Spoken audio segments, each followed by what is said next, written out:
All right, couple things to note here too. As you're playing this with the octave, you know, it kind of dictates that you use the third and the fourth finger, but you can also bar those two. The only thing you have to watch is making sure you don't ring out on the third string there. You can also do it up here, so you bar using the third finger. Another way you can play these power chords is just simply using your pinky there.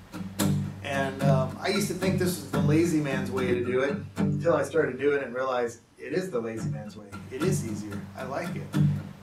But it also gives you some advantages of moving some things around, and we'll get into that in a few moments. Another way you can finger this chord is with your first and second.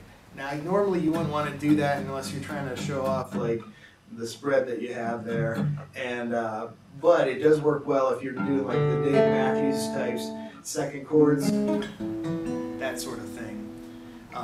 But otherwise, you're probably not going to want to use that. You're going to want to stick with the third finger or the fourth finger.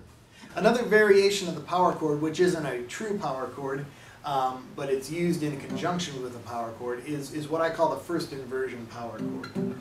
And let's take, for example, the song Beautiful One by Tim Hughes. It starts off in the verse with a G, then it goes, a G, then it goes to an A, then it goes to a D over F sharp.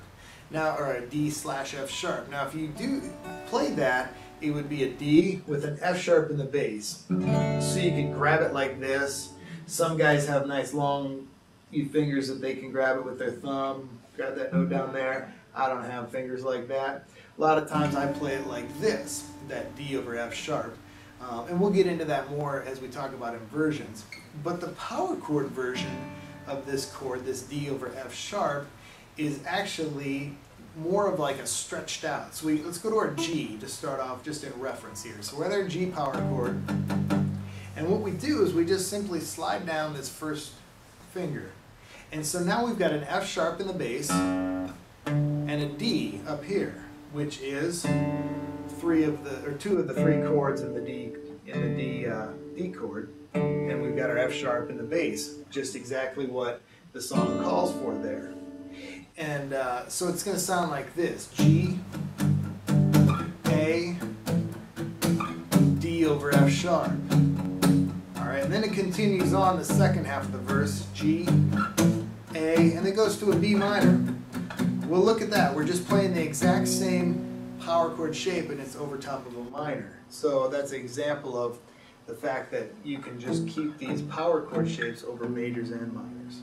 So let's look at that again. G, A, D over F sharp,